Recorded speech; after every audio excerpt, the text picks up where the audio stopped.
जय श्री कृष्ण। राधे राधे दोस्तों। दोस्तों, वट सावित्री का व्रत सुहागन महिलाओं के लिए बहुत ही खास होता है। इस दिन महिलाएं अखंड सौभाग्य के लिए बरगद के पेड़ की पूजा करती हैं और बरगद के पेड़ की पूजा करने से बहुत ही शुभ फल प्राप्त होते हैं, क्योंकि हमारे हिंदू धर्म में बरगद के पेड़ को त्रिदेवों का प्रतीक माना जाता है। बरगद के पेड़ में भगवान विष्णु, भगवान विष्णु और ब्रह्मदेव का वास होता है और माँ लक्ष्मी भी वास करती हैं। इसीलिए बरगद के पेड़ की पूजा की जाती है। वट सावित्री के व्रत इस बार 19 मई को पड़ रहा है।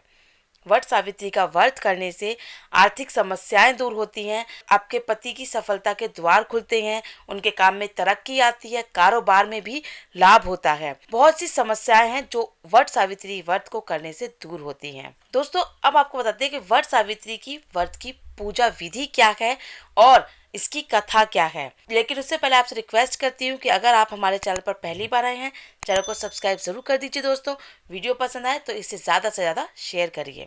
दोस्तों, वट सावित्री का व्रत आपको इस बार 19 मई को रखना है और इस व्रत को आप अपने पति की लंबी आयु के लिए, उनके काम में तरक्की के लिए और घर में खुशहाली के लिए रखते हैं।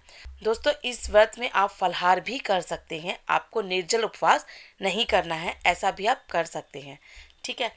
उसके बाद आपको क्या करना है कि स्नान आदि से निवृत्त होने के बाद आपको मंदिर में जाना है। अगर आपके मंदिर में बड़ का वृक्ष है तो आप मंदिर में जाकर पूजा करिए, और अगर आपके मंदिर में बड़ का पेड़ नहीं है, आप नहीं जा सकते मंदिर, तो आप घर पे भी बड़ के पेड़ की एक तना ला करके भी घर में किसी गमले में गाड़कर उसकी पूजा विधि विधान से कर सकते हैं।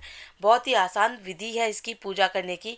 आपको बड़ के वृक्ष पर तिलक लगाना है, वहाँ पर लक्ष्मी जी को रखना है, विष्णु जी को रखना है, क्योंकि इस दिन लक्ष्मी माता और भगवान विष्णु जी की पूजा की जाती है।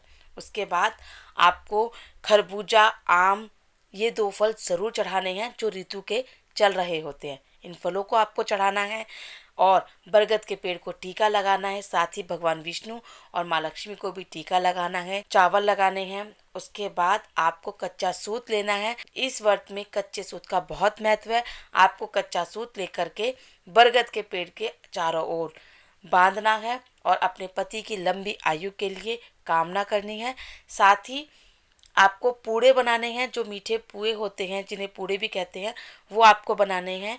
पूड़ी बनानी है, उसका आपको भोग देना है और दिया जला करके आपको भगवान से प्रार्थना करनी है कि आपके पति के काम में तरक्की दें, आपके पति की आयु लंबी करें और आपके घर में खुशहाली बनी रहे, सुख शांति बनी रहे। के बाद आपको वट सावित्री व्रत की कथा करनी है, जो कि मैं आपको बता रही हूँ। इस तरीके से आपको कथा करनी है। पौराणिक कथा के अनुसार मध्य देश के राजा अश्वपति की कोई संतान नहीं थी। उन्होंने 18 साल तक देवी की तपस्या की और उनकी तपस्या से खुश होकर सावित्री देवी ने एक कन्या होने का आशीर्वाद दिया, जिस वजह से उनके घर में एक तेजस्वी कन्या का जन्म हुआ।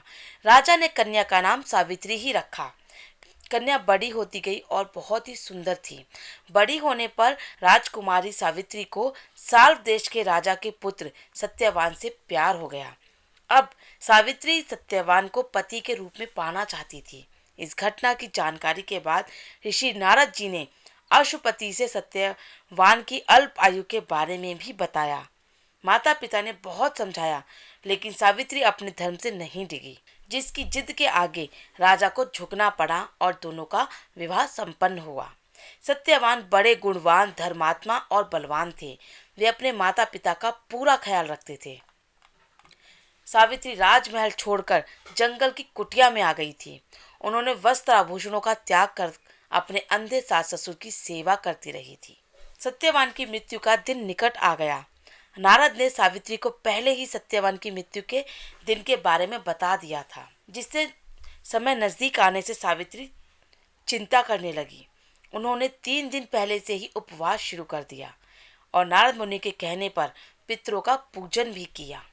और रोज की तरह सत्यवान भोजन बनाने के लिए जंगल में लकड़ियां काटने जाने लगा, तो सावित्री उनके साथ गई। वह सत्यवान की मृत्यु का दिन था।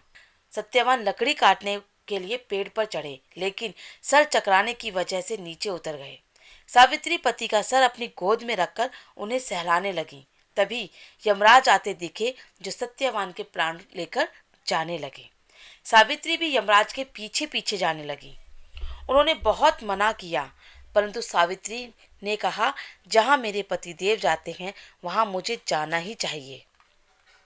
बार बार मना करने के बाद भी सावित्री पीछे पीछे चलती रही। सावित्री की निष्ठा और पतिव्रता धर्म को देखकर यमराज ने एक एक करके वरदान में सावित्री के अंधे सास ससुर को आंखें दे दी और उसका खोया हुआ राज्य भी दे दिया। और उन्होंने सावित्री को लौट जाने के लिए कहा, लेकिन सावित्री के प्राण तो यमराज लिए जा रहे थे। सावित्री कैसे लौटती? यमराज ने फिर से कहा कि सत्यवान को छोड़कर चाहे जो मांगना चाहे मांग सकती हो। इस पर सावित्री ने 100 संतानों और सौभाग्यवती का वरदान मांगा। यमराज ने बिना विचारे, बिना सोचे समझे प्रसन्न होकर तथास्तु बोल दिया। वचनबद्ध यमराज आगे बढ़ने लगे तो सावित्री ने कहा कि प्रभु, मैं एक पतिव्रता पत्नी हूँ। आपने मुझे पुत्रवती होने का आशीर्वाद दिया है। ये सुनकर यमराज को सत्यवान के प्राण छोड़ने पड़े और सावित्री उसी वट वृक्ष के पास आ गई जहाँ उसके पति का मृत शरीर पड़ा था। सत्यवान जीवित हो गए, माता पिता को दिव्य ज्योति प्राप्त हो गई और उनका राज्य भी वापस मिल गया। इस प्रकार सावित्री और सत्यवान बहुत सालों तक राज्य करे और उसके बाद बैकुंठ को चले गए। वट सावित्री व्रत करने और इसका कथा सुनने से कि सारे संकट टल जाते हैं और पति की आयु भी लंबी होती है और साथ ही आपके घर में खुशहाली आती है। दोस्तों, वीडियो पसंद आई हो तो लाइक शेयर ज़रूर करिए और कमेंट में हमें बताइएगा ज़रूर। धन्यवाद।